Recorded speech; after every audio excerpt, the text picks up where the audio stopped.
जी ये फोन से नहीं है। तो भाई अस्सलाम वालेकुम। Let's start our class. Last time हमने एक चैप्टर स्टार्ट किया था। टॉपिक का नाम है वेक्टर। अच्छा, ये जो वेक्टर का टॉपिक है ये हमारे चैप्टर वन का ही एक हिस्सा है। चैप्टर वन में ही हम बच्चों को वेक्टर्स के बारे में पढ़ाते हैं। वेक्टर के बारे में मैंने बताया था। वेक्टर क्या होता है? वेक्टर एक एरो होता है।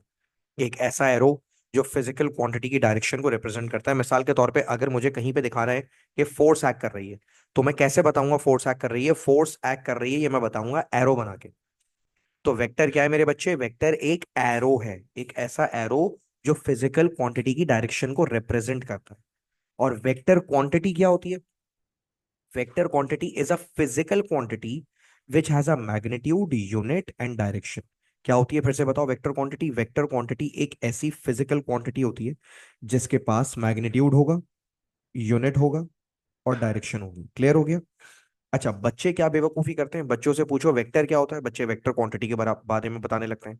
बच्चों से पूछो वेक्टर क्वांटिटी क्या होती है, तो वो वेक्टर के बारे में बताने लगते हैं। दोनों अलग अलग चीज है। वेक्टर अलग चीज है और वेक्टर क्वांटिटी अलग चीज है। वेक्टर क्या है? वेक्टर एरो है। और वेक्टर क्वांटिटी क्या है? वेक्टर क्वांटिटी है एक ऐसी फिजिकल क्वांटिटी जिसका मैग्नीट्यूड होगा, जिसका यूनिट होगा और जिसकी डायरेक्शन होगी। जैसे फोर्स क्या है? वेक्टर क्वांटिटी है। वेलोसिटी क्या है? वेक्टर क्वांटिटी है। एक्सेलरेशन क्या है? वेक्टर क्वांटिटी है। मोमेंटम क्या है? वेक्टर क्वांटिटी है। डिस्प्लेसमेंट क्या है? वेक्टर क्वांटिटी है। बात समझ आ रही है? फिर मैंने आपको एक चीज पढ़ाई थी, resolution of vector. Resolution of vector का देखें मैंने क्या मतलब बताया था। रेजोल्यूशन ऑफ वेक्टर का मतलब बताया था एक वेक्टर को उसके टुकड़ों में, कंपोनेंट्स में तोड़ देना। जिन बच्चों ने पिछली क्लास मिस की है उसकी मैं आज रात में रिकॉर्डिंग अपलोड करूंगा। वो इत्मीनान से गूगल ड्राइव से रिकॉर्डिंग देख के अपना पिछला टॉपिक कवर कर सकते हैं। परेशान मत हो, ठीक है? I will upload it tonight. I know मैंने देर कर दी, but I will upload it tonight. Resolution का मतलब बताया था एक वेक्टर को उसके कंपोनेंट्स में तोड़ देना, उसके कंपोनेंट्स में रिजॉल्व कर देना या तकसीम कर देना। जैसे यहां पर एक एग्जांपल देखें। ये आपके सामने एक वेक्टर है, मैंने जूम किया है। ये 10 न्यूटन का ग्रीन कलर का एक वेक्टर बना हुआ है। 10 न्यूटन का वेक्टर, इस 10 न्यूटन वाले वेक्टर की डायरेक्शन है नॉर्थ ईस्ट। नॉर्थ ईस्ट क्यों कह रहा हूं मैं? क्योंकि ये नॉर्थ और ईस्ट के बीच में, इसीलिए इसके दो कंपोनेंट्स बनाए मैंने। एक बनेगा ईस्ट कंपोनेंट और एक बनेगा नॉर्थ कंपोनेंट। मैंने ये लास्ट क्लास में सिखाया था कि जो एडजेसेंट कंपोनेंट होता है वो कॉस कंपोनेंट कहलाता है, और जो ऑपोजिट कंपोनेंट होता है वो साइन कंपोनेंट कहलाता है। ये सारी बातें मैं आपको पिछली क्लासेस में पढ़ा चुका हूं। इसके बाद मैंने आपको ये भी सिखाया था कि बेटा वेक्टर की एडिशन के हमारे पास नॉर्मली चार केसेस आते हैं। एक केस ये होता है जिसमें वेक्टर्स को अगर सेम डायरेक्शन में दिया हुआ है तो आप उनका रिजल्टेंट निकालने के लिए उन्हें ऐड कर लेते हैं। अगर वेक्टर्स ऑपोजिट डायरेक्शन में, तो उनका रिजल्टेंट निकालने के लिए आप उन्हें सबट्रैक्ट कर लेते हैं। अगर वेक्टर्स एक दूसरे के परपेंडिकुलर हैं तो रिजल्टेंट निकालने के लिए आप पाइथागोरस थ्योरम लगा देते हैं। और अगर इन तीनों के अलावा कोई चौथा केस है, वेक्टर्स ना सेम डायरेक्शन में है, ना ऑपोजिट डायरेक्शन में है, ना परपेंडिकुलर हैं, तो इसका तरीका मैंने आपको बताया था कि आप वेक्टर्स को रिजॉल्व करके ये काम करेंगे। ये था अब तक का सारा रिकैप। आज हम क्या पढ़ने जा रहे हैं? इनफैक्ट अगर आज आप नए भी हैं, दैट मीन्स अगर आपने लास्ट क्लास नहीं भी ली थी और आज आपकी पहली क्लास है, तो भी आपको आज की क्लास में प्रॉब्लम नहीं होगी। क्योंकि आज का टॉपिक इतना मुश्किल नहीं है, परेशान होने की जरूरत नहीं है। काफी ज्यादा ओ लेवल से मैच होता हुआ टॉपिक है। तो अपने अपने नोटबुक्स निकाल लो और सबसे पहली हेडिंग डालोगे अपने पास, जल्दी से लिखो। क्या हेडिंग डालोगे? मैं हेडिंग बता रहा हूँ, जल्दी से हेडिंग डालना शुरू करो। Addition addition of vectors. Addition of vectors. और देखो नीचे क्या लिख रहा हूं, नीचे लिख रहा हूं triangle method. Addition of vectors, triangle method. बहुत काम की चीज है। क्या होता है एडिशन ऑफ वेक्टर्स में या ट्रायंगल मेथड में? आइए इसको समझते हैं, इसके इस पे बात करते हैं। How to add vectors using a triangle method. Let's talk about it. सबसे पहले तो मुझे एक बात बताओ। तुम्हारे पास फर्ज करो एक वेक्टर दिया हुआ है और इस वेक्टर का नाम है ए। क्या नाम है वेक्टर का? ए। और तुम्हारे पास एक और वेक्टर दिया हुआ है, इस वेक्टर का नाम है बी। और फर्ज करो तुमसे कहा जाता है कि आप इन दोनों वेक्टर्स का क्या पता लगाओ, आप इनका रिजल्टेंट वेक्टर निकालो। क्या निकालो? रिजल्टेंट वेक्टर निकालो, जिसका नाम है आर, जो कि ए प्लस बी है। यानी हमें इन वेक्टर्स का रिजल्टेंट निकालना है। अब सवाल ये सर, इन वेक्टर्स का रिजल्टेंट हम कैसे निकाल सकते हैं? How can we find the resultant of these vectors? अगर वेक्टर्स सेम डायरेक्शन में होते तो आप सीधा सीधा ऐड कर देते, अगर वेक्टर्स ऑपोजिट होते आप सब्ट्रैक्ट कर देते, अगर वेक्टर्स परपेंडिकुलर होते आप पाइथागोरस थ्योरम लगा देते। यहाँ तो वेक्टर्स ऐसे रैंडमली दिए हैं और आपको ने ऐड करना है और रिजल्टेंट बनाना भी है, रिजल्टेंट वेक्टर बनाना भी है। कैसे बनाए? ठीक है, अब मैं इसका एक तरीका बता रहा हूँ, ट्रायंगल मेथड होता क्या है। पहले ट्रायंगल मेथड को गौर से सुनना, ठीक है, बहुत इजी है, परेशान होने की जरूरत नहीं है। ट्रायंगल मेथड में आप वेक्टर्स को पहले जोड़ते हो head to tail. Join the given vectors, join the given vectors head to tail. आप गिवन वेक्टर्स को कैसे जोड़ लेते हो मेरे बच्चों? Join the given vectors head to tail. क्या मतलब है वेक्टर्स को हेड टू टेल जोड़ने का? कैसे जोड़ते हैं वेक्टर्स को हेड टू टेल? बहुत आसान है, मैं अभी करके दिखा देता हूं आपको। आप इन दोनों में से किसी भी एक वेक्टर को उठाएं, जैसे मैंने यहाँ पे वेक्टर बी को उठाया, और वेक्टर बी को उठाकर वेक्टर ए के हेड से लगा दें। ये देखें। अब आप बताएं क्या ये हेड टू टेल जुड़ गया या नहीं? ये सुनो, जल्दी से बताइए चार्ट पे, क्या ये हेड टू टेल जुड़ गया? देखें, ए का हेड है और फिर ए के हेड से बी की टेल है। ये सुनो, तो इसे कहते हैं वेक्टर्स का हेड टू टेल जुड़ जाना। अच्छा, आपको पता है जरूरी नहीं है कि आप इस वेक्टर को यहां लगाएं, आप इस वेक्टर को यहां से उठाकर आप यहां भी लगा सकते थे। अब बताएं क्या है, अब भी ये वेक्टर्स हेड टू टेल है? Are they still head to tail? Yes sir, पहले बी का हेड है और फिर बी के हेड से ए की टेल लगी हुई है। Yes, they are still head to tail. तो आप वैसे भी जोड़ सकते थे, आप ऐसे भी जोड़ सकते हैं। अच्छा एक बात बताओ, अगर मैं वेक्टर बी को यहां से उठाकर यहां लगा दूं, अब मुझे देखकर बताओ, are they still connected head to tail? Is it still a head to tail drawing? No, it is not a head to tail drawing. In fact ये टेल टू टेल कनेक्ट हो गए सर। ये वेक्टर्स हेड टू टेल थोड़ी जुड़े हुए हैं, ये तो आपने ए की टेल को बी की टेल से जोड़ दिया। This is no longer head to tail, this is tail to tail. ठीक है, अच्छा अगर मैं वेक्टर बी को यहां से उठाकर इस तरह से लगा दूं, अब बताएं क्या ये अब भी हेड टू टेल है? Are they still head to tail? Is it correct? No, it is not correct. इसका मतलब ये हुआ कि आप वेक्टर्स को ना ही हेड टू हेड जोड़ेंगे, ना ही हेड टू टेल जोड़ेंगे, सॉरी ना ही टेल टू टेल जोड़ेंगे, बल्कि आप वेक्टर्स को कैसे जोड़ेंगे? आप वेक्टर्स को जोड़ेंगे हेड टू टेल, ठीक है, not tail to tail, not head to head, only head to tail. तो मैं इसको दोबारा से ठीक से बनाने जा रहा हूं। ये देखें, मेरा वेक्टर आ गया हेड टू टेल। अब आ रहा है सबसे इंपॉर्टेंट क्वेश्चन, और ये क्वेश्चन आपने गौर से सुनना है। सर वेक्टर्स तो हेड टू टेल जुड़ गए, इसके बाद क्या करना है? इसके बाद करना है रिजल्टेंट वेक्टर को draw. Draw the resultant vector, draw the resultant vector tail to head. देखा, ये बड़ा इंटरेस्टिंग है, वेक्टर्स को कैसे जोड़ना था? हेड टू टेल, लेकिन रिजल्टेंट कैसे निकालना है? Tail to head. क्या मतलब है ये देखो, मैं रिजल्टेंट वेक्टर ड्रॉ करने जा रहा हूं। टेल टू हेड का क्या मतलब है? आप ए की टेल को बी के हेड से जोड़ दो। कैसा? ये बन गया tail to head is the resultant vector. ये इसका नाम मैं रख दूंगा आर। क्लियर हो गया? ये रिजल्टेंट वेक्टर क्या आ गया मेरे बच्चों? R. R is the resultant vector. कितना आसान है। अच्छा पता है, मैं इस ड्राइंग की एक ऑल्टरनेट वर्जन भी बना सकता था। क्या ऑल्टरनेट वर्जन है? देखो मैं यहाँ पे इसको कॉपी करता हूँ, मैं यहाँ पे इसको करता हूँ पेस्ट। ये देखो ड्राइंग को पेस्ट कर दिया। अब सुनना मेरी बात गौर से, बड़ा इंपॉर्टेंट है, ठीक है। मैं इसका ऑल्टरनेट वर्जन बनाने जा रहा हूँ। ऑल्टरनेट वर्जन ये है कि मैं आपका वेक्टर बी इस तरह ना कनेक्ट करता, बल्कि मैं वेक्टर ए को यहाँ से उठाता, मैं वेक्टर ए को यहाँ से उठाता और मैं वेक्टर ए को बी के आगे लगा देता, लाइक दिस। ऐसे भी तो कर सकता था, I could have done that, है ना? व्हाट डू यू से?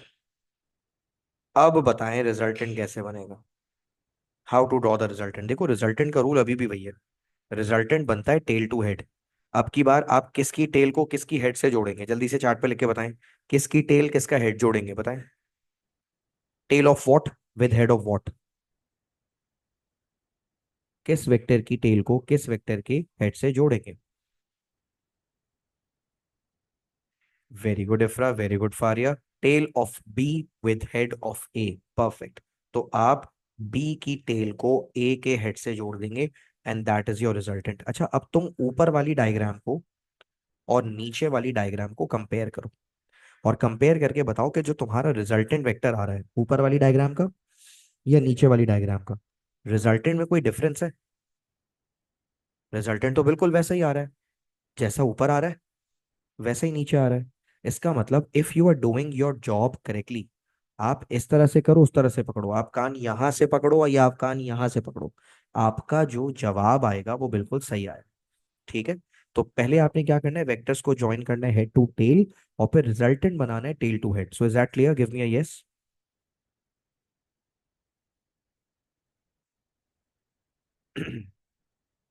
अच्छा, अब हम एक काम और करते हैं। अब ये दूसरा काम सुनना, ये बड़ा इंटरेस्टिंग है। ओ लेवल में तुमने एक चीज पढ़ी थी, मैं उसका तुम्हें छोटा सा रिवीजन करवाना चाहता हूँ। Cosine and sine rule. Cosine and sine rule. तुमने अपना ओ लेवल्स में मैथ्स में कोसाइन एंड साइन रूल्स पढ़े, मैं तुम्हें सिर्फ याद दिला रहा हूँ, ठीक है? ये तुम्हारे पास एक फिगर बनाने जा रहा हूं मैं, और तुम मुझे देखकर बताओ ये कौन सी फिगर है, which figure is this? Of course it is a triangle, सबको पता। सर ये कैसी बातें पूछ रहे हैं आप, ठीक है। अच्छा, हम एक काम करते हैं, इस ट्रायंगल के अंदर एंगल्स कितने, तीन एंगल्स है ना। हम एक एंगल का नाम रख देते हैं ए। क्या नाम रख देते हैं? ए, स्मॉल ए। एक एंगल का नाम रख देते हैं स्मॉल बी, और एक एंगल का नाम रख देते हैं स्मॉल सी। कैसा है ना? अच्छा, हम एक काम और कर, हम एंगल्स के जो सामने साइड्स है ना उनके भी नाम रख देते हैं। ये देखो, स्मॉल ए के जो सामने साइड है ना, स्मॉल ए के सामने, उसका नाम रख देते हैं कैपिटल ए, और स्मॉल बी के सामने जो साइड है उसका नाम रख देते हैं कैपिटल बी, और स्मॉल सी के सामने जो साइड है उसका नाम रख देते हैं कैपिटल सी। कैसा, क्या बन गया ये? सर ये तो आपने एक ट्रायंगल बना दिया, और ट्रायंगल के एंगल्स के भी नाम रख दिया आपने, और ट्रायंगल की साइड्स के भी नाम रख दिया आपने। अब क्या करना है हमने, आगे की स्टोरी सुनो। अब मैं तुम्हें दो फॉर्मूला पढ़ाने जा रहा हूँ, एक फॉर्मूला जाहिर है कोसाइन रूल का होगा, और एक फॉर्मूला साइन रूल का होगा। क्या है दोनों फॉर्मूला? आइए एक एक करके पहले कोसाइन रूल का फॉर्मूला सुने। कोसाइन रूल का फॉर्मूला अगर आप ए की टर्म्स में लिखेंगे तो आप लिखेंगे A square is equal to B square plus C square minus 2bc cos cos. अब बताएं, कैपिटल ए के सामने स्मॉल ए है ना, एंगल कौन सा लेना होता है जो कैपिटल ए के सामने स्मॉल ए, कॉस ए। अब अगर मुझे यही फॉर्मूला बी की टर्म्स में लिखना हो, बी को सब्जेक्ट बना के लिखना हो, तो कैसे लिखूंगा? ये देखें, ये देखें, B square is equal to A square plus C square minus 2ac cos cos. अब मैं क्या रखूंगा? अब मैं रखूंगा वो एंगल जो कैपिटल बी के सामने, कैपिटल बी के सामने कौन सा एंगल है? Small B. बिल्कुल इसी तरह what am I going to do next, मैं सी की टर्म्स में अगर ये फॉर्मूला बनाऊंगा तो कैसे बनाऊंगा? मैं बनाऊंगा A square plus B square minus 2ab cos cos C. Clear है? Small C cos small C. तो बेटा, ये मेरे तीनों जो फॉर्मूला लिखे हुए हैं, इन तीनों फॉर्मूला में कोई फर्क नहीं है, तीनों कोसाइन रूल के फॉर्मूला। अच्छा एक बात बताओ, अगर मैं लेफ्ट हैंड साइड से स्क्वायर हटाना चाहता हूं तो क्या होगा राइट हैंड साइड पे? अगर मैं लेफ्ट हैंड साइड से स्क्वायर हटाना चाहता हूँ, ये देखो लेफ्ट हैंड साइड पे ना, ए पे भी स्क्वायर आ रहा है, बी पे भी स्क्वायर आ रहा है, और सी पे भी स्क्वायर आ रहा है, and I want to remove these squares. क्या करूं? What can I do? And there is a solution to that, जल्दी से बताओ। I want to remove, very good very good, square root ले लें सर अदर साइड पर। Square square root on both sides करेंगे ना, तो लेफ्ट साइड से तो स्क्वायर्स हट जाएंगे, लेकिन आपकी जो राइट साइड्स हैं इन सब पर आ जाएगा स्क्वायर रूट। चेक दिस, इस पे भी स्क्वायर रूट आ गया, इस पे भी स्क्वायर रूट आ गया, इस पे भी स्क्वायर रूट आ गया। तो मेरे बच्चों, ये जो आपके सामने फॉर्मूला लिखे हुए हैं, चाहे वो ए के सब्जेक्ट में हो, बी को सब्जेक्ट बना के हो, या सी को सब्जेक्ट बना के हो, ये सारे के सारे फॉर्मूला कोसाइन रूल के फॉर्मूला कहलाते हैं। अच्छा, अब साइन रूल का फॉर्मूला भी याद करवा देता हूँ। ये देखो मैंने क्या लिखा है, sine A divided by capital A बराबर होता है sine B divided by capital B के, और ये बराबर होता है sine C divided by capital C. ये आपके पास एक और फॉर्मूला आ गया, ये साइन रूल का फॉर्मूला कहलाता है। अच्छा, हम जो क्वेश्चंस करने जा रहे हैं ना, आप खुद रियलाइज करोगे कि क्वेश्चंस में कोसाइन रूल की एप्लीकेशन ज्यादा है और साइन रूल की एप्लीकेशन कम है। लेकिन मैं चाहता हूं कि मेरे बच्चों को दोनों तरीके आते हैं। क्लियर है? तो हम साइन रूल पर भी बात करेंगे और हम कोसाइन रूल पर भी बात करेंगे। क्लियर है? अच्छा, अब आप यकीनन सोच रहे होंगे कि सर पेपर में किस तरह का सवाल आता है, ये बताएं हमें। What kind of questions do they ask in the exam? तो मैं तुम्हें एक एक प्रैक्टिस के लिए एक क्वेश्चन करवा सकता हूँ, ठीक है? Are you ready? तो give me a thumbs up और give me a yes on the chat if you are ready. ये सब तुम कॉपी कर चुके हैं, you are ready for the practice, you are ready for the questions. Very good Faria, very good Ifra, very good Ramisha. Ramisha, are you there?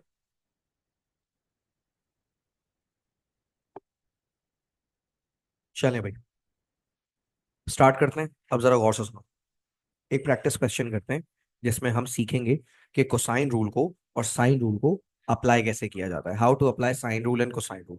ठीक है, let's talk about it. सबसे पहले,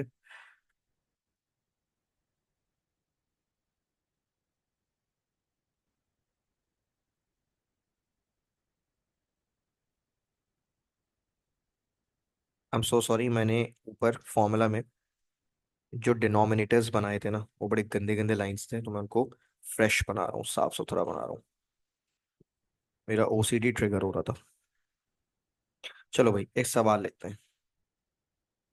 draw the resultant vector of the following two vectors.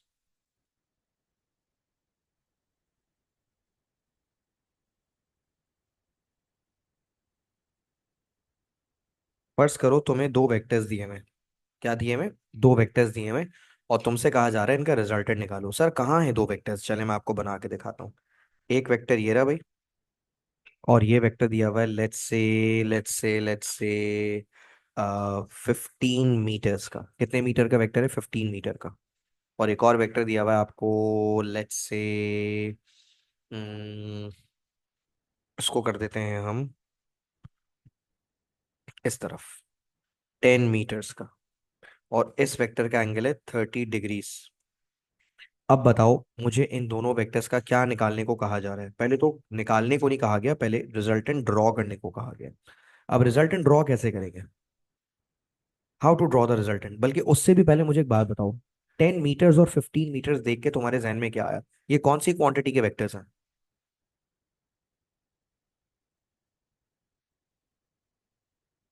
क्या ये force के vectors हैं? क्या ये वेलोसिटी के वेक्टर्स हैं? ये किसके वेक्टर्स हैं?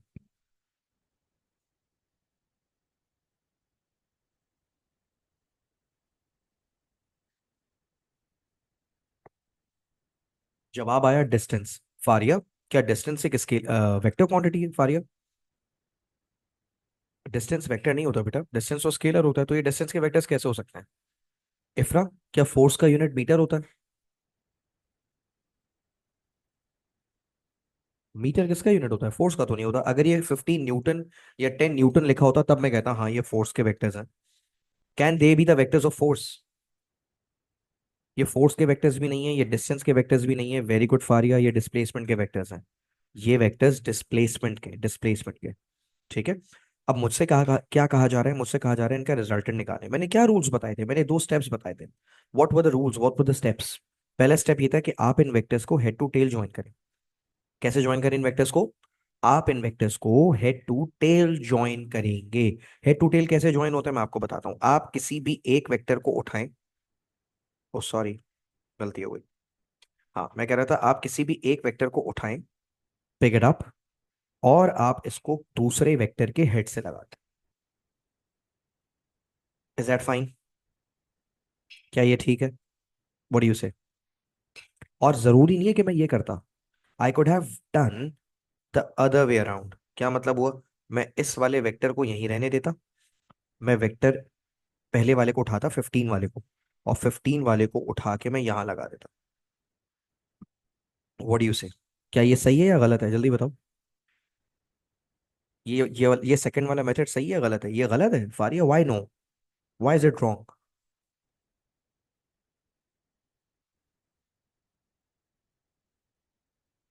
Okay, the vectors are joint tail to tail, that means it is a wrong technique, right? I should not do it. तो एक काम करते हैं, पहली वाली ठीक थी, पहली वाली वापस बना लेते हैं। अब बताओ ये ठीक है ना? अब मैंने क्या सिखाया है, रिजल्टेंट वेक्टर कैसे बनता है, how to draw the resultant vector. How to draw the resultant vector.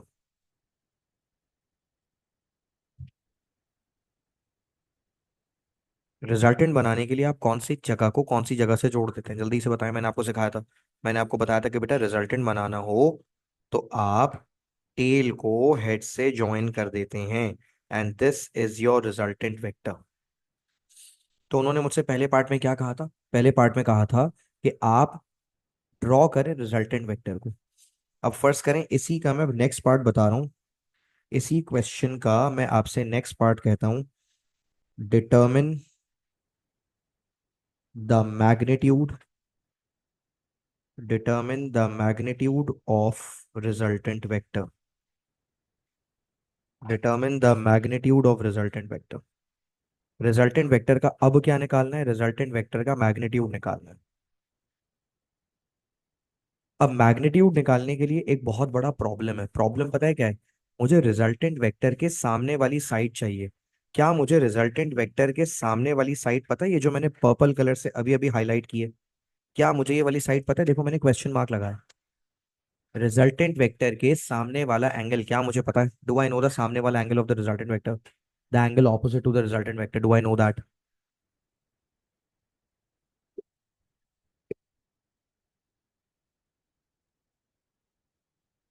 And if I don't know it, can I find it?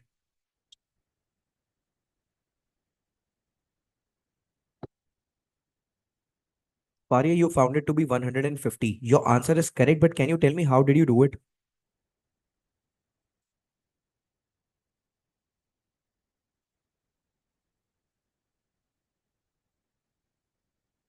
180 minus 30, and that is a perfect technique. देखो बच्चों, मेरी बात गौर से सुनो, तुम्हें ये पता है कि जो स्ट्रेट एंगल होता है ना बेटा, वो 180 डिग्रीज का होता है। कितने का होता है? 180 डिग्रीज का।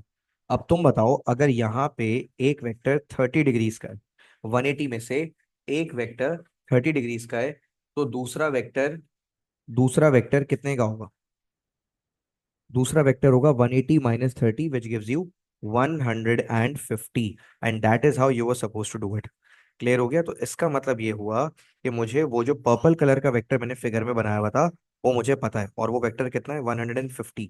अब मैं आसानी से कोसाइन रूल लगा सकता हूँ। कोसाइन रूल क्या होता है? कोसाइन रूल कैसे अप्लाई होता है? कोसाइन रूल अप्लाई करने का तरीका है under root.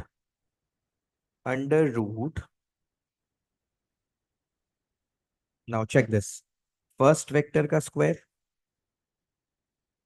Plus second vector का square minus two first vector second vector cos angle. अब बताओ जल्दी जल्दी, जल्दी जल्दी बताओ, फर्स्ट वेक्टर कितना है, सेकंड वेक्टर कितना है, जल्दी जल्दी बताओ, क्या वैल्यू सब्स्टिट्यूट करूंगा? हम्म, बताओ। मेरे पास क्या क्या साइड्स की वैल्यूज हैं? एक की वैल्यू है 15 और एक की वैल्यू है 10। 15, 10। और रिजल्टेंट के सामने एंगल कितना था? रिजल्टेंट के सामने एंगल था 150, तो यहाँ पे लिख दूंगा 150। क्या ख्याल है? अब मुझे बताओ आंसर क्या है। कैलकुलेटर्स आपके पास मौजूद है? आप मुझे रिजल्टेंट वेक्टर का जवाब बताएं। ये देखें, मैं कैलकुलेट कर रहा हूँ आपके सामने। I am going to calculate it for you. यहाँ पर आप क्या करेंगे? ये आपका आ गया, पहले 15 का स्क्वायर, 15 स्क्वायर प्लस 10 का स्क्वायर माइनस 2। अच्छा, इसको ब्रैकेट में डालने ज्यादा अच्छा है ताकि सिंटेक्स ना आए। 2 इंटू 15 इंटू 10 कॉस एंगल था 150। तो मेरा जो फाइनल आंसर आ रहा है वो आ रहा है 24.18। टेल मी, क्या आपका भी यही आ रहा है? चेक करें, आपका आंसर यही आ रहा है? Have you tried it, have you done it? मेरा आंसर आ रहा है 24.18। 24.18 को अगर मैं होल नंबर्स में ही राउंड रखूं तो ये बन जाएगा 24 मीटर्स। इसका मतलब ये हुआ, ये मैंने क्या निकाल लिया, ये मैंने इसका मैग्नीट्यूड निकाल लिया। अच्छा बेटा, मुझे सिर्फ 1 मिनट देना, मैं सिर्फ एक बात सुन लूं सर की, सिर्फ 1 मिनट, ठीक है? I am going to pause the call. All right, तो हम बात कर रहे थे इसके मैग्नीट्यूड की, और मैग्नीट्यूड आ गया 24 मीटर। चलें एक काम और करते हैं, मैं आपसे एक और चीज पूछ लेता हूँ।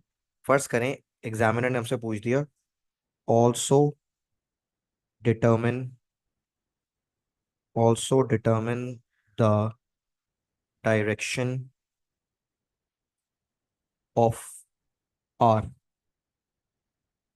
Also determine the direction of are.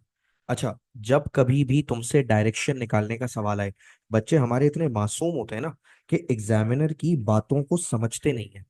Examiner कह रहा है डायरेक्शन निकालो, अब बच्चे बोलते हैं सर डायरेक्शन निकालने का क्या मतलब है? अरे मेरे बच्चों, डायरेक्शन का मतलब होता है एंगल निकालने को कह रहा है वो एग्जामिनर है यार, वो घूमी फिरी बातें करेगा आपसे। आपने उसकी बातों को समझना हो, आपने उसकी बातों में अल्फाज ढूंढने होंगे। डिटरमिन द डायरेक्शन से उसका मतलब ये है कि आप वेक्टर की एंगल निकालें, आर का एंगल निकालें। अब बच्चा बोलते सर आर का कौन सा एंगल निकालें? मैं आपको बताता हूँ, आपसे जब कभी भी एंगल मांगा जाएगा ना, आप नॉर्थ साउथ ईस्ट वेस्ट किसी से भी एंगल निकाल के दिखा देना। मैं आपको अभी, आपको समझ नहीं आ रहा होगा, आई नो, आपको बहुत ओवरवेलमिंग लग रहा होगा, मैं करके दिखाता हूँ ना, क्यों परेशान हो रहे हो? ये देखो, ऊपर ये मेरा वेक्टर था ना आर, देखो मैंने जूम कर दिया पिक्चर।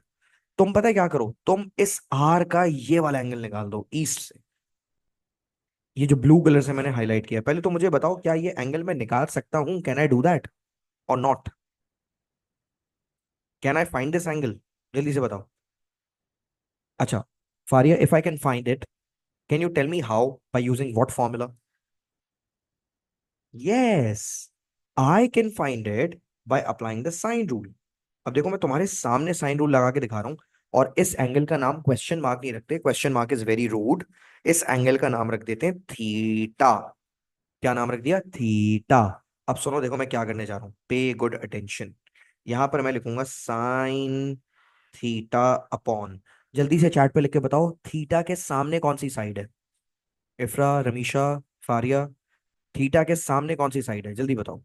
थीटा के सामने है 10, तो very good, sine theta upon 10 is equal to sine 150 upon 24, है ना? क्योंकि मुझे 150 वाला एंगल पता था और 24 वाली साइड पता थी। अब मुझे करना कुछ भी नहीं है, मुझे यहाँ पे सिर्फ एंगल को सब्जेक्ट बनाना है। आपको भी पता है ये साइन 150 यहीं रहेगा, ये 24 भी यहीं रहेगा, वो नीचे वाला 10 यहाँ आके मल्टीप्लाई हो जाएगा, और ये पूरी चीज साइन इनवर्स के साथ सॉल्व हो जाएगी। थीटा मेरा सब्जेक्ट बन जाएगा। बताएं थीटा क्या आ रहा है? कैलकुलेटर्स आपके पास हैं, शुरू हो जाए।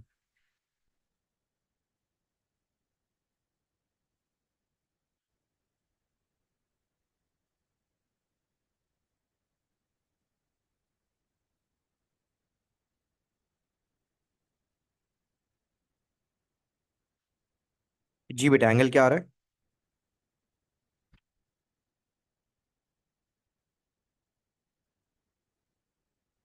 ओके, एंगल आ रहा है 12.02। अच्छा, एंगल के लिए भी एक टिप है, हमेशा एंगल को होल नंबर में रखा करो। तो 12 डिग्री एंगल आ रहा है, तो आप बोलोगे vector R is 12 degrees north of east. North of east का मतलब है कि ईस्ट से 12 डिग्री नॉर्थ की तरफ, 12 डिग्री नॉर्थ ऑफ ईस्ट। और आप इसको ये भी बोल सकते हो, vector R is 68 degrees east of north. अच्छा, जब मैं ये बात लिखता हूँ ना तो बच्चा बड़ा परेशान हो जाता है। ओ, 68 तो नहीं लिख दिया मैंने, गलत लिख दिया, 78 लिखना चाहिए था मुझे, 78 डिग्रीज ईस्ट ऑफ नॉर्थ। अच्छा, जब मैं नीचे वाली लाइन लिखता हूँ ना, ऊपर वाली लाइन ना बच्चा बहुत हैप्पी हैप्पी होके सुन लेते हैं, लेकिन जब मैं नीचे वाली लाइन लिखता हूँ बच्चा परेशान होता है। यार खुद बताओ, अगर तुम्हारा एंगल ईस्ट से 12 डिग्री आ रहा है तो नॉर्थ से कितना आएगा? कॉम्प्लीमेंट्री एंगल्स पता है ना यार तुम्हें, 90 में से माइनस करके निकाल लेते हैं। अगर एक तरफ से 12 डिग्री आ रहा है तो दूसरी तरफ से 90 - 12 78 ही तो आएगा। ये देखो ना, मैं बना के दिखा देता हूँ, ये देखो यहाँ से एंगल कितना बनेगा तुम्हारा वाई एक्सेस से, नॉर्थ से, नॉर्थ से इसका एंगल कितना बनेगा? जाहिर है 78 बनेगा। क्लियर है? तो इस तरह से इन क्वेश्चंस को सॉल्व करना होता है। अच्छा, जब मैं बच्चों को ये पढ़ाता हूँ ना तो बच्चों को समझ तो आ जाता है, लेकिन पता नहीं क्यों सेटिस्फैक्शन नहीं हो पाती। सेटिस्फैक्शन क्यों नहीं होती? क्योंकि सेटिस्फैक्शन सिर्फ एक ही तरीके से हो सकती है, अगर हम इसका पास पेपर का क्वेश्चन करेंगे। जब तक हम पास पेपर अटेम्प्ट नहीं करेंगे तब तक हमें मजा ही नहीं आएगा, तब तक हमें समझ ही नहीं आएगा कि चल क्या रहा है। तो क्या कहते हैं आप लोग, पास पेपर के एक आध क्वेश्चंस को देखें, व्हाट डू यू से?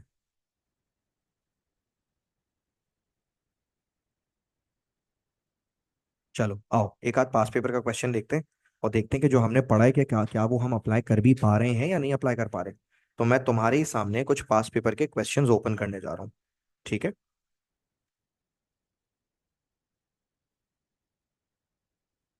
और मैं तुम्हें पहले थियरी के क्वेश्चंस करवाना चाहता हूँ। जैसे ये तुम्हारे सामने क्वेश्चन नंबर 2 है। देखो क्वेश्चन नंबर 2 का पार्ट ए तो बेटा बहुत आसान है, कह रहा है state what is meant by a scalar quantity and what is meant by a vector quantity. तुम बताओ इसमें हमें टाइम वेस्ट करने की जरूरत है? लिखवाऊं? तुम्हें आता है यार? चलो मैं एक काम करता हूँ, सिर्फ पहली बार है लिखवा देता हूँ, आगे इतनी आसान आसान चीजें नहीं लिखवाऊंगा, वो तुम खुद ही लिखना। ये फर्स्ट टाइम इसलिए लिखवा रहा हूँ। स्केलर क्वांटिटी के बारे में लिखोगे आप, a physical quantity, a physical quantity which has which has a magnitude and a unit only। और यहां लिखोगे a physical quantity, a physical quantity which has a magnitude, unit and a direction. Clear हो गया? ये आसान आसान सी definitions तो आपको बचपन से आती हैं, and I know you are good at it. अब आ जाते हैं जल्दी से इधर, यहाँ क्या कह रहे हैं, पार्ट बी में पढ़ो। वैसे पार्ट बी भी बड़ा आसान है यार। पार्ट बी में कह रहे हैं complete the figure to indicate whether each of the quantities है वेक्टर और अ स्केलर। कह रहे हैं बताओ स्केलर क्वांटिटी है वेक्टर क्वांटिटी, इंडिकेट करो। पावर क्या है बताओ, चैट पे बता सकते हो पावर क्या है? पावर स्केलर या वेक्टर है? वेरी गुड, पावर स्केलर है। और टेम्परेचर क्या है मेरे बच्चों, टेम्परेचर के बारे में बताओ। टेम्परेचर क्या है मेरे बच्चे? टेम्परेचर भी स्केलर है। और what about momentum? Momentum vector होता है, ठीक है। Very good, very good, proud of you. अब असल जो चीज पढ़ानी है ना भाई, वो अगला सवाल है। ये करना है असल। यहां कह रहे हैं an aircraft is travelling in wind, figure 1.2 shows the velocities for the aircraft in still air and for the wind। है क्या? भाई दो वेलोसिटीज दी हुई हैं तुम्हें, एक एयरक्राफ्ट की वेलोसिटी है और एक विंड की वेलोसिटी है, सही है? एक एयरक्राफ्ट की वेलोसिटी है, कितनी है एयरक्राफ्ट की वेलोसिटी? 95 मीटर्स पर सेकंड। विंड की वेलोसिटी कितनी है? 28 मीटर्स पर सेकंड। तुम्हें नीचे कह रहे हैं, अगर तुम आगे सवाल पढ़ो और ये वाला पार्ट पढ़ो स्पेसिफिकली, कह रहे on the figure draw an arrow labelled R, यानी एक एरो बनाइए, एरो को लेबल करें R, in the direction of the resultant velocity of the aircraft. यानी रिजल्टेंट बनाइए। क्या बनाना है? हमें रिजल्टेंट बनाना, और सिर्फ रिजल्टेंट बनाना ही नहीं है, नेक्स्ट पार्ट में देखो रिजल्टेंट का मैग्नीट्यूड भी निकालना है। तो ये वही चीज हो गई जो मैंने अभी आपको थोड़ी देर पहले प्रैक्टिस करवाई थी। दो वेक्टर्स दे दिया आपको, और दो वेक्टर्स देने के बाद आपसे कहा जा रहा है कि आप इनका रिजल्टेंट बनाएं भी, और बनाने के बाद मैग्नीट्यूड भी निकालें। कैसे करेंगे आप ये बताइए? Can you do it? पहले तो मुझे एक बात बताओ, क्या तुम्हारे वेक्टर्स, ये जो दो वेक्टर्स दिए हुए हैं, क्या ये हेड टू टेल ज्वाइन हुए हैं? ये देखो मैंने ब्लू कलर से इसको हाईलाइट किया है, 95 वाले वेक्टर को, इसकी डायरेक्शन है वेस्ट। और एक और वेक्टर बना लेता हूँ, रेड कलर से इसको हाईलाइट कर लेता हूँ, इसकी डायरेक्शन भी देखो 28 ऐसे, नॉर्थ वेस्ट। क्या ये हेड टू टेल है? नहीं सर, ये तो हेड टू हेड है। तो मैंने क्या रूल बताया था? मैंने रूल ये बताया था कि आप इनको हेड टू टेल ज्वाइन करो। सर वेक्टर्स को हेड टू टेल कैसे ज्वाइन करें? इन्होंने तो हमें हेड टू हेड ज्वाइन करके दे दिए। कोई बात नहीं, आप इस वेक्टर को यहां से उठाएं, इस वेक्टर को आप यहां से उठाएं, और यहां से उठाकर इसको आप ऐसे आगे लगा दें। इससे क्या आसानी हो गई? इससे आसानी हो गई कि इससे अब आपके vectors head to tail join हो गए। यस और नो, जल्दी से बताएं। आपका 95 मीटर पर सेकंड वाला वेक्टर यहीं पर है। ये देखें, ये आपका 95 वाला वेक्टर आ गया और ये आपका 28 वाला वेक्टर आ गया। अब ये कैसे जुड़ चुके हैं? अब they are now joined head to tail. Resultant कैसे बनता है? रिजल्टेंट बनाने के लिए आप रूलर रखेंगे इस तरह से, और रूलर रखकर ये देखें, आप इन्हें जोड़ देंगे tail to head. Tail to head, यह आ गया आपका रिजल्टेंट वेक्टर। अब मुझे एक बात बताओ, उन्होंने कहा था रिजल्टेंट वेक्टर बनाएं और रिजल्टेंट वेक्टर को आर लेबल कर दें। ये काम तो मैंने कर दिया, क्या कहते हो, हाँ या ना? रिजल्टेंट वेक्टर बन गया। अब मुझे इस रिजल्टेंट वेक्टर का मैग्नीट्यूड निकालना है। क्या करूं? How can I find the magnitude? Magnitude निकालने के लिए कोसाइन रूल लगाओगे, लेकिन कोसाइन रूल लगाने से पहले, इन तमाम कामों से पहले, बेटा सबसे पहले मुझे बताओ, क्या ये मुझे ये वाला एंगल पता है, ये जो मैंने अभी ग्रीन कलर से हाईलाइट किया है? Do I know this angle? और if I don't know it, can I find it? क्योंकि मुझे आर के सामने वाला एंगल तो चाहिए होगा कैलकुलेशन में। आर के सामने वाला एंगल तो मुझे चाहिए होगा हर हाल में, जल्दी से बताओ। 115 कैसे निकाला बेटा? Very good Ifra, very good Faria. 115 कैसा आया? 180 में से तुमने 65 माइनस कर दिया। Perfect answer. अब मेरा काम हो गया है बहुत आसान। मुझे 95 वाली साइड भी पता है, 28 वाली साइड भी पता है, और मुझे उनके दरमियान का एंगल भी पता है। मैं अब आसानी से कोसाइन रूल लगा सकता हूं। कैसे लगाऊंगा? अंडर रूट पहली साइड का स्क्वायर दूसरी साइड का स्क्वायर माइनस टू, पहली साइड दूसरी साइड कॉस एंगल। क्या वैल्यूज रखूंगा बेटा?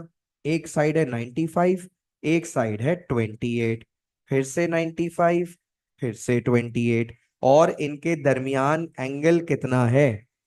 एंगल है 115।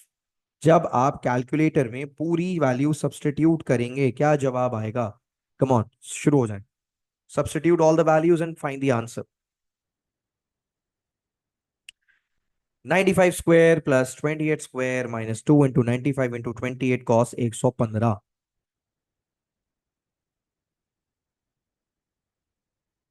Okay, Fari has already found the answer. The answer is 109.8. बेटा कैन आई राउंड इट? अच्छा चलो, पहले तो लिख लेता हूँ 109.8।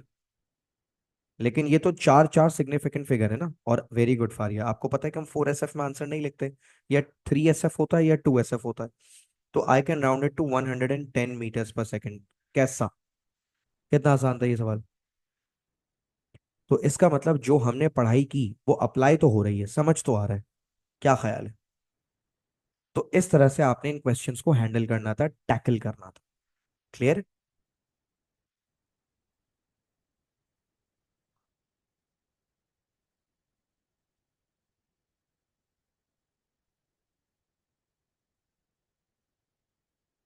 ऑलराइट, चलो मैं एक और सवाल दिखाने जा रहा हूं, and you are going to solve this question on your own, ठीक है? मोहम्मद भाई इधर आइए एक मिनट।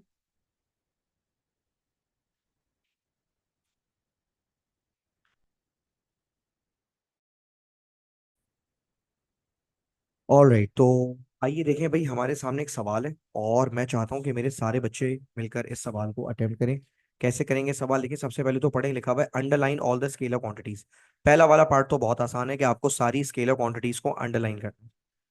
कौन कौन सी स्केलर क्वांटिटीज हमारी लिस्ट में मौजूद है? एक्सेलरेशन नहीं होती, एनर्जी होती है, मोमेंटम नहीं होता, पावर होता है, और वेट नहीं होता। तो देखिए, मैंने कौन कौन सी क्वांटिटीज को अंडरलाइन किया है। एक मैंने एनर्जी को अंडरलाइन कर लिया है, और एक मैंने पावर को अंडरलाइन कर लिया है। इसके बाद नेक्स्ट पार्ट में क्या कह रहे हैं आपसे? बेटा नेक्स्ट पार्ट में कह रहे हैं कि आपके पास एक बोट है विच travels across a river in which the water is moving at a speed of 1.8. The velocity vectors for the boat and the river water are shown. Okay, तो मैं दो वेक्टर्स दिए हैं। ओके, एक सवाल है sir, couldn't energy be vector as for half mv square?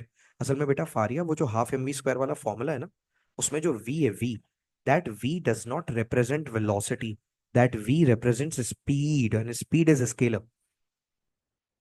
अच्छा खैर, वापस आओ। यहाँ पर तुम्हारे पास दो वेक्टर्स हैं, एक वाटर का वेक्टर है, वाटर की वेलोसिटी है 1.8, और एक बोट की वेलोसिटी है, बोट की वेलोसिटी कितनी है 3.0।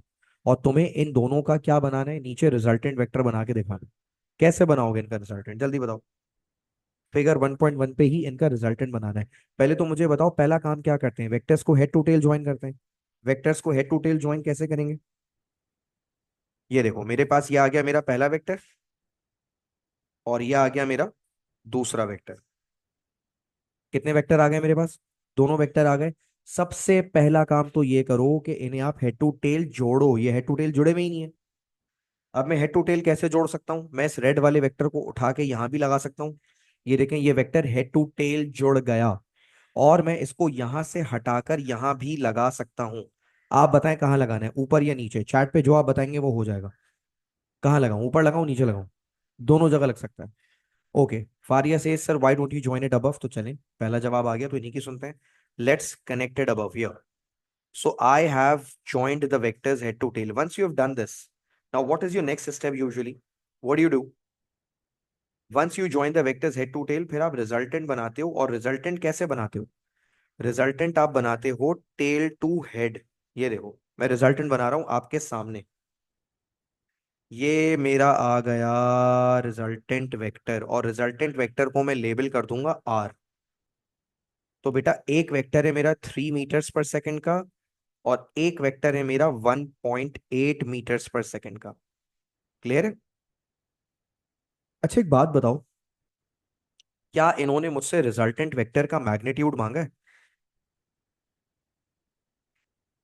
अच्छा, इफ्रा, वेक्टर डायग्राम्स स्केल ड्रॉ करने की कोई जरूरत नहीं है। देखो मैं तुम्हें बताता हूँ, ओ लेवल में ना स्केल ड्राइंग्स आती थी। ए लेवल्स में हमेशा ऑप्शन होता है। वो आपको बोलेगा या तो आप वेक्टर ट्राइंगल बनाओ या तो स्केल डायग्राम बनाओ। आपने नीचे पढ़ा, नीचे सवाल में भी लिखा हुआ है, ड्रॉ अ वेक्टर ट्राइंगल और अ स्केल डायग्राम। मैं एएस लेवल में अपने बच्चों को स्केल डायग्राम रेकमेंड नहीं करता। मैं तो बेटा टाइम बचाओ, बस हेड टू टेल जोड़ो, रिजल्टेंट बना दो, दैट्स इट। बात ही खत्म। स्केल व स्केल में फंसने की जरूरत ही। और स्केल डायग्राम की कभी भी कंपल्शन नहीं आती। ठीक है, वो आपको ऑप्शन देता। अच्छा, अब फारिया कह रही है कि सर क्या कोई मेजरमेंट वेजरमेंट नहीं करनी, कुछ कैलकुलेशन वगैरह नहीं करनी? मैं तुम्हें अगला पार्ट दिखाता हूँ, फिर तुम डिसाइड करना कि करनी है या नहीं करनी। Now see this part. ये वाला पार्ट देख के बताओ, do we need to do some calculations? कह रहे determine the magnitude of the resultant velocity. इसका मतलब आपको कैलकुलेशन करनी है, तो 1 मिनट के लिए पीछे चलो। अब मुझे एक बात बताओ, क्या मैं इस रिजल्टेंट का मैग्नीट्यूड निकाल सकता हूँ? मुझे एक चीज अभी भी नहीं पता, बताओ क्या। कोसाइन रूल लगाने के लिए एक चीज मिसिंग है यहाँ पे। वेरी गुड इफरा, मुझे आर के सामने वाला एंगल पता होना चाहिए। I must know this angle. ये जो ग्रीन कलर से मैंने एंगल लेबल किया है ना, क्या मुझे ये एंगल पता है? वैसे अगर तुम देखो ना, तो यहाँ पे जेड प्रॉपर्टी लगाओ, जेड प्रॉपर्टी। अगर नीचे वाला एंगल 60 डिग्री का है, तो ये ऊपर वाला एंगल भी 60 डिग्री का होगा। सिंपल सी लॉजिक है। समझ रहे हो? मैंने जेड वाली प्रॉपर्टी लगाई है, जिसको ऑल्टरनेट एंगल कहते हैं। ऑल्टरनेट एंगल्स बराबर होते हैं, तो देखो मुझे दोनों साइड्स भी पता है और उनके दरमियान का एंगल भी पता है। एक साइड है 3, एक साइड है 1.8, और उनके दरमियान का एंगल है 60। तो मैं क्या करूंगा नेक्स्ट पेज पे, ये देखो, मैं रिजल्टेंट वेक्टर निकालूंगा इस तरह। R is equal to under root 1.8 का स्क्वायर प्लस 3 का स्क्वायर माइनस 2, 1.8, 3 कॉस 60। निकालो आंसर क्या आ रहा है।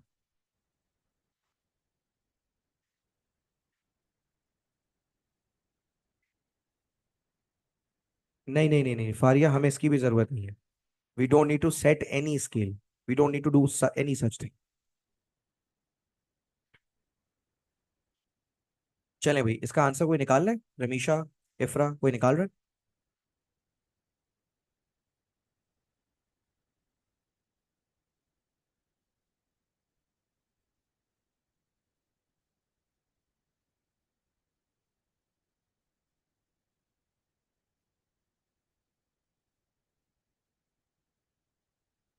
चले, मैं आपको निकाल के दिखाता हूँ कैलकुलेटर से।